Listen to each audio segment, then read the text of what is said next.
afternoon, good evening, and Happy New Year. It's your girl Chuctayyy, and I am here with your RETV Sports break. You can catch me here every Thursday, talking junk, spitting facts. Let's get started. So guys, I know it's basketball season, right? I know there's some other sports going on right now. All-Star Weekend is coming. John Morant, love him, doing great things. Steph Curry over the break, beat the three-point record. We talked about that, how he was getting close to it. Great, awesome. What we're going to talk about today is football, okay? So if you're just joining us for the first time ever, first and foremost, welcome. Have a seat. Because what we're going to talk about is Antonio Brown. And if you know anything about me, I hate Antonio Brown. And let me tell you why.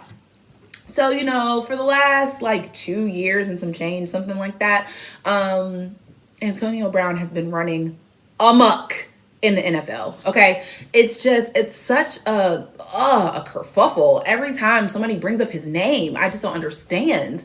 And I have a couple of thoughts, but let me just tell you what's been happening. So over the break, since the last time you and I spoke and you saw my smiling, dazzling face, Antonio Brown decided that he was going to come up out of his uniform on the sideline during a game, throw his beater into the crowd, do a little jig in the end zone, and he, I guess, thought he was going to keep his job. He tried to say that he was fired on the sideline. That's not a thing, but we'll come back to that. Then he also put out a rap song and then was on TikTok with an Uber driver and just amok, okay? Amok.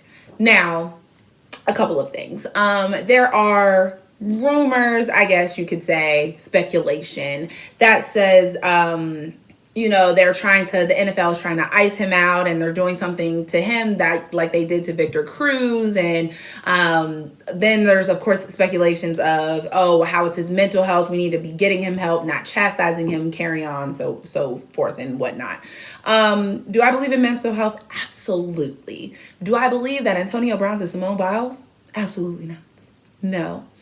I also was way done with him when he was in his grandma's backyard or wherever he was doing all of the things when the Raiders cut him. First of all, bro, you lost your job. Why are you two-stepping in your grandma's backyard doing flips and stuff? I don't understand. That's number one. Number two, all of these allegations, we won't even get into the meat and potatoes of that, but allegations because he is, my mother watches this show. So, he's just not a good man. That's what I'll say. Not a good man. Just not a good man. And then this. Now there have been other things, but then this. Then everybody's like, Tom Brady did this for him and made sure this. Then he turned around and said something bad about Tom Brady, but then in the same interview, tried to say something nice about him. Okay. So like I said, we were going to come back to you can't get fired on the sidelines. And let me tell you why you cannot get fired on the sidelines. Because as an HR professional, let me just tell you why you just can't get up and fired. Some things have to be happening. Now, at will states, yes, they can just up and fire you, but please believe that there is a file with your name on it that has a bunch of things that are going to back up why they are firing you. Also, the coach cannot fire anybody. They can make a lot of empty threats, but Bruce is not on that sideline give me his contract, rip. No, that's not what's happening. It can't happen. We talked about eons ago how I don't really appreciate the fact that the coaches don't really get too much say-so in the drafting process. They have very little say, right? That's all back office stuff. So, if the Steelers decide to draft 5 running backs, I know that's not a thing, but say it with me. If they decide to draft 5 running backs, Mike Tomlin had next to no say-so in that decision. Okay, so Bruce was not on the sidelines during said game. Did he say, you're done? Absolutely. Did that mean that he was fired? No. That meant you wasn't going to play the rest of the game, dude. But now you don't have a job at all because you thought you were going to show all parts of your behind during the game and walk off. And again, was just a 2-stepping and walking it out and pop blocking, dropping it in the end zone. And you thought somebody's going to let you keep your job? Absolutely not. It's a no for me, Doc. Okay. Let me tell you something. Let me tell something to you. If somebody else decides to give him a chance, another football team. Why you would do that, I have no idea. But if somebody does, I do truly hope that that man goes and gets some sort of help. He finds Jesus. His grandmama slaps him 7 ways from Sunday. Something. Okay? Because the other problem that I have with he who shall not be named, and yes, that is what I call him, is that we are rewarding him because he has talent. I feel the same way about Kyrie Irving. I feel the same way about James Harden. All of those NBA players who were like, I'm not getting a shot, or I'm not coming to practice because this, and the other thing. I feel the same way. Any other person, me, if I don't show up for work because I don't feel like it, which is like not really that often. But if I wake up one day and I'm just like, not really feeling it, and I'm just not finna show up, and ain't nobody gonna do nothing about it, wrong. Okay? So, no, So, this is not a case that I will be following too closely unless something else wild happens. But you knew why I was here. You thought you were going to get an episode in 2022 and I wasn't going to talk about that? Absolutely not. Moving right along. The Super Bowl. Like I said at the beginning, 'tis coming. It is coming on February the 13th. And a lot of things are happening, guys. But the thing that I want to talk about in the most biased way is the fact that the Pittsburgh Steelers are going to the playoffs. Did I think that was going to happen? No, didn't think that was going to happen at all. They stress me out. I'm not going to hold you guys. They stress me. Am I pleased that Ben Roethlisberger is attempting to hang up the towel? A little bit, because dude, you're almost 40. Like, listen, if you're a real Steelers fan, you've known for probably the last 3 years that Ben needed to be on his way out. I'm glad that he's doing so now. You had a good run, dude. You really, really did. And it's time to hang up the towel. Now that they are going to the playoffs, though, do I want him to go out with a W like Jerome Bettis? Absolutely. Absolutely. And they will get that chance. Now, okay, let's set the scene. Okay, so wild card games are coming next week. I'm so glad they're ending on Monday because then on Wednesday we'll have lots of things to talk about. But wild card game, Pittsburgh Steelers, number 7 seed, Kansas City Chiefs, number 2 seed, which is wild to me, but I digress. It is going to be stress, and I have wine and tequila ready. Okay, so a lot of people are saying, this is very, very reminiscent of the Steelers run in 2005 when they were in 2006 when they were the number 6 seed, and they went to the Super Bowl and beat the Seahawks. I was not present, but I watched the game. It was a good game. I remember all of the things. And then, of course, the Steelers don't have a Super Bowl win since 2009, which is the greatest year ever. It was the year I graduated high school, in case you were wondering. But nevertheless, so haven't had a Super Bowl win since 2009, but went into the playoffs in 2006 as a number 5 seed. We're not supposed to win that game. They were not. They played the Colts. Colts, of course, Peyton Manning, highly favored, all of the things. They beat them, go on, win the Super Bowl. And again, that is the year in which Jerome Bettis says, hey, I'm going out on a W. See you later. Are we hoping the same thing for Ben? Sure. That's what we're hoping. Is that what we're going to get?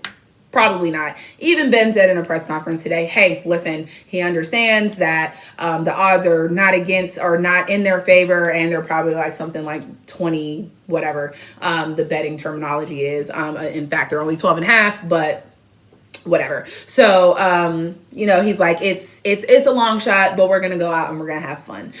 So am I going to watch it? Sure. Absolutely. But, I'm just excited. I'm just happy because, again, very biasedly, I always want to see my team do well. And I didn't think they were going to get here. And now that they're here, let's just give it a go, guys. Let's just give it a go. Anything can happen.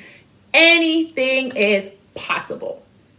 But since we're talking about the wild card games, let me just tell you guys. So listen, again, if it's your first time joining us, I say a lot of things and then I don't remember them next week. But I got myself a notebook this year. Brand new notebook. It's so lovely. You see all the Black Girl artwork? I love it. So I wrote it down. So next week, or when we get back to the point in which the games are, I'll have this to reference. Okay, so with the NFC, I am going to take Tampa Bay over Philly. I just feel like this is dumb and like anything can happen, but not that. I am also going to take the Rams over the Cardinals. I am also going to take San Francisco over Dallas, mainly because I can't root for Dallas. I just can't. With the AFC, I'm going to take the Raiders over the Bengals because, again, same thing with the Cowboys. I have that same reason with the Bengals. I'm going to take the Bills over the Pats. And I wishful thinkingly... Can you say that? Well, we're going to go with that. Wishful thinkingly going to take the Steelers over the Chiefs. So I have it. It's written down right here, guys. You can kind of see it a little bit. And we will come back to this in about 2 weeks so I can tell you if I was right or what's going to happen. But the road to the Super Bowl is on like Donkey Kong. And I'm excited. And let me just tell you something right now. If the Steelers do go to the Super Bowl, you guys are going to get a show in Pittsburgh because I'm going. Now, I have a bright spot. I really don't remember what we're calling that segment, but we're going to call it a bright spot. We're going to call it a sports break bright spot. I'm going to write that down in my notebook so I remember it for next week. Has to do with sports, but also has to do with television. But I am not happy with you guys because nobody told me how good Ted Lasso was. I binged it because I didn't really have anything to do over a course of time. And it is amazing. Amazing. Ted Lasso is one of the best shows I have ever watched in my life.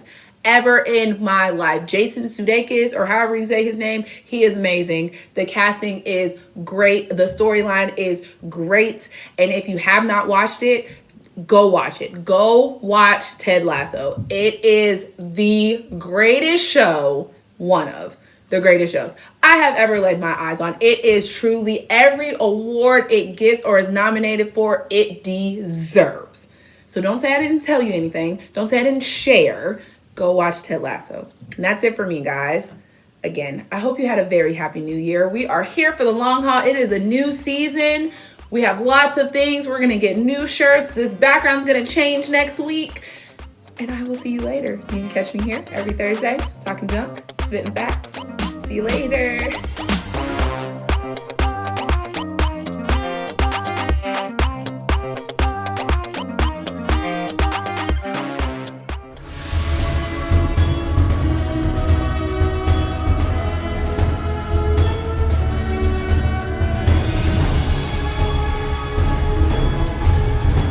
This is Tyron and Nicole with your weekly RETV news break. Each Thursday at 12 noon Eastern, we'll come to you with the latest news, trends, and more with a positive spin. We know there's a lot of positive news that doesn't get reported, but we want to give you the opportunity to share your story here on RETV. If you have a positive news story you want us to share, you can submit your story to news@re-tv.net. Don't forget to subscribe to the Relationship Entertainment Television YouTube channel. Download the new RETV Live app on your mobile device and follow Relationship Entertainment Television on your favorite social media platform. Don't forget, make sure you tune into the RETV News Break each Thursday at 12 p.m. Eastern. Until then, be blessed and be great. Growing up in the church, we saw a lot. Things that people refuse to talk about. The elephants in the room. Mental illness, sexual abuse, broken families, domestic violence, and so much more. The Big E, The Elephant in the Room, is a show that sheds light on these topics. We're here to speak about the unspeakable.